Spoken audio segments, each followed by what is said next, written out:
मनुष्य जन्म में हम जो कुछ किया करते हैं उसके हमारे जीवन में दो तरह के प्रकाश गिरते हैं, अच्छा या बुरा।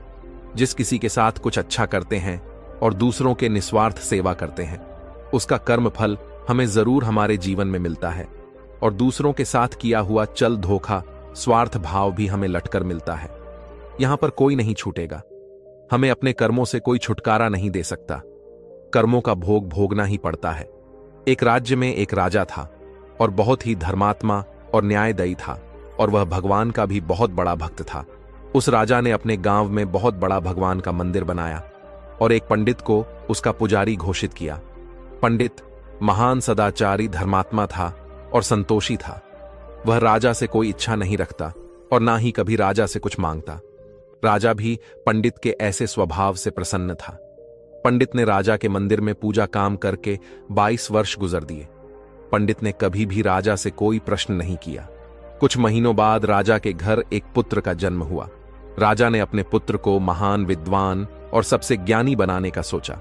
राजा ने अपने पुत्र के लिए बड़े बड़े राजगुरु रखे थे ताकि उसे हर चीज का ज्ञान हो। राजा का पुत्र अभी एक होनहार नौजवान युवक बन चुका था। अब वह राजकुमार के पदवी के लिए तत्पर था।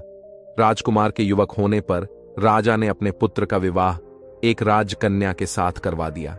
फिर शादी के कुछ दिनों बाद एक रात्रि जब राजकुमारी को नींद नहीं आ रही थी, तब वह राजमहल में टहल रही थी।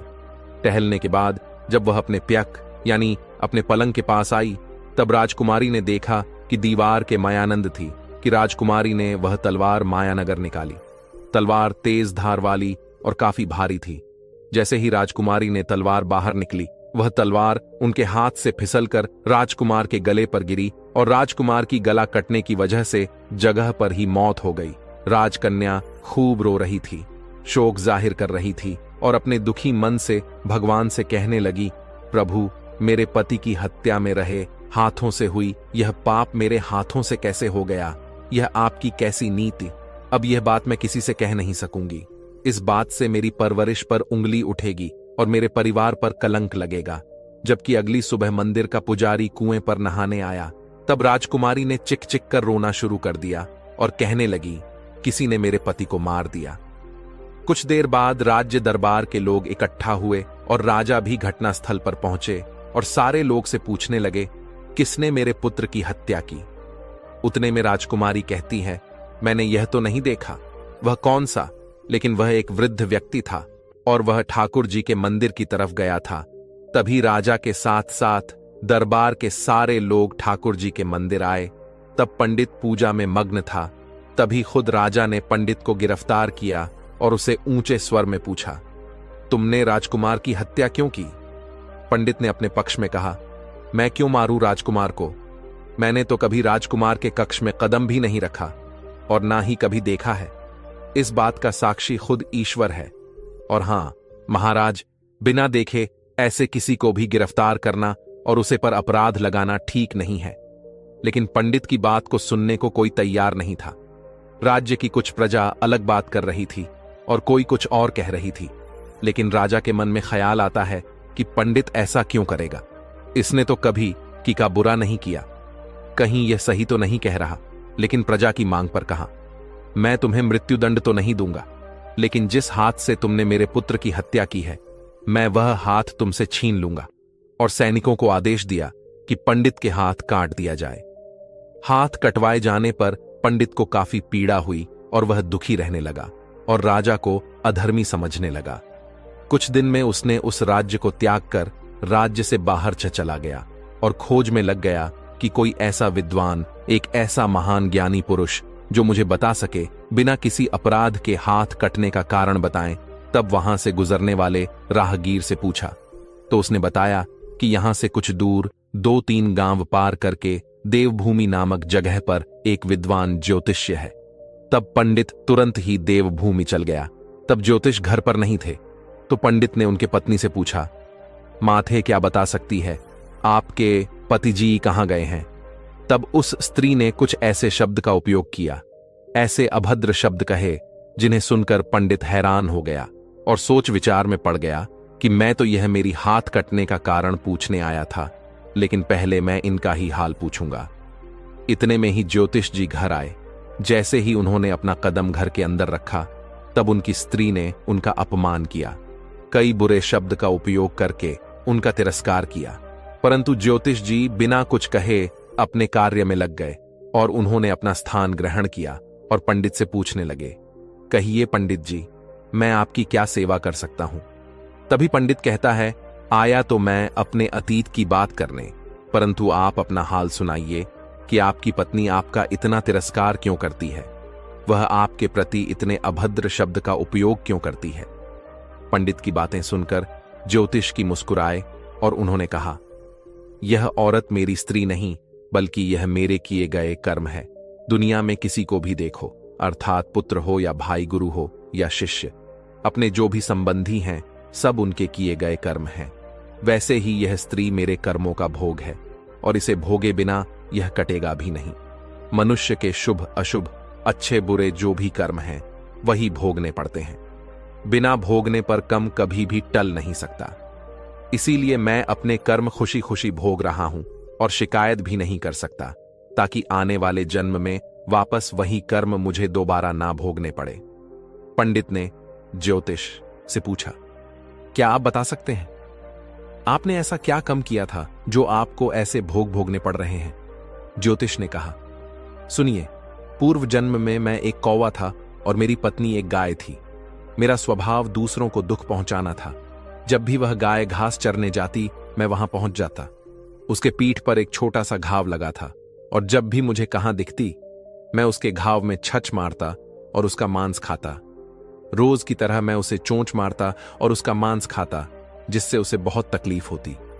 एक बार जब वह नदी किनारे घास चर रही थी, तब हर बार की तरह मैंने उसे देखा और उसे चोंच मारने चला गया। लेकिन इस बार मेरी चोंच कुछ ज्यादा अंदर चली गई और जाकर उसके पीठ के हड्डी में चुभ गई और वह वहीं पर फंस गई। मैंने खूब प्रयास करा कि चोंच बाहर निकाल लूं, लेकिन वह काफी जटिल था।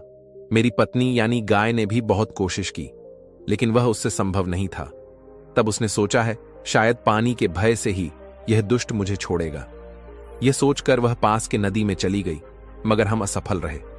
फिर वह नदी के तेज बहाव में चली गई।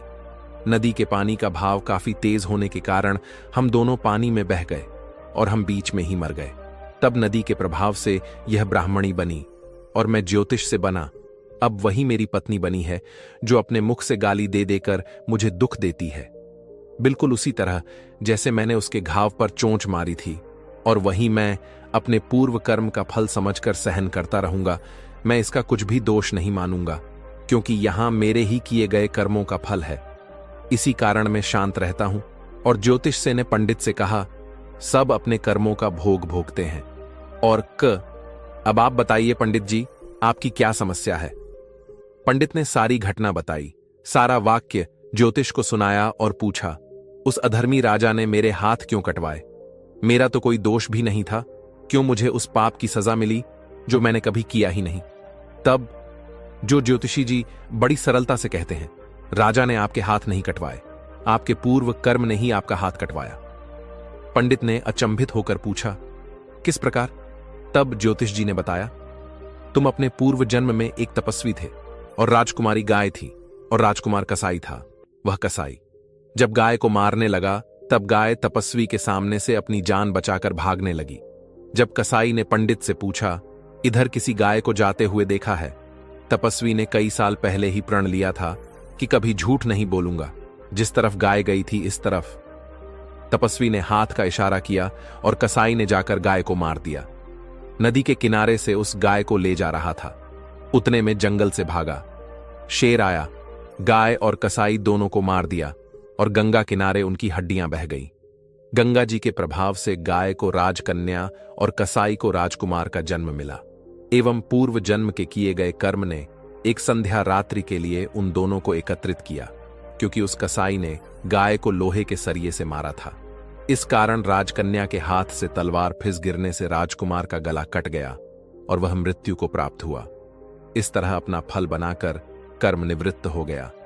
ज्योतिष ने पंडित जी से कहा, तुमने जो हाथ से उस कसाई को मार्ग बताया, इस पाप कर्म ने तुम्हारे हाथ राजा से कटवाया। इसमें तुम्हारा ही दोष है, किसी अन्य वस्तु या व्यक्ति का नहीं है। कर्मफल का भोग अटल है, इसे कोई नहीं टाल सकता। मनुष्य को अपने कर्म का फल हर जन्म में देना पड़ता है। मनुष्य को बस निस्वार्थ जीवन की कर जीवन धर्म का पालन करना चाहिए। हमारे कर्मों का फल हमें अवश्य मिलता है, चाहे वह अच्छा हो या बुरा। दोस्तों, आज की कहानी हमें महत्वपूर्ण सीख देती है कि कैसे इंसान अपने कर्मों से कभी भी बच नहीं सकता। किया गया कर्म कभी नहीं जाता, वह कर्म वापस आकर मनुष्य को उनकी सजा देता है, और इसी तरह मनुष्य का भाग्य भी कभी नहीं बदल सकता। एक देश में एक राजा था। उसके पुरोहित ने उस राजा से कहा कि वह अगले 7 दिन में मर जाएगा। उस राजा को बचाने के लिए 7 पहाड़ और 7 समंदर दूर लेकर चले गए। तब राजा को वहां पर भूख लगी और उसे दावत खाने का मन हुआ। तब राजा के सैनिकों ने एक पत्तल पर बहुत शानदार खाना सजा कर दिया। लेकिन जब उस राजा ने खाना खाया, तब गले में हड्डी फंसने की वजह से उसकी वहीं पर मौत हो गई। इसी तरह भाग्य का लिखा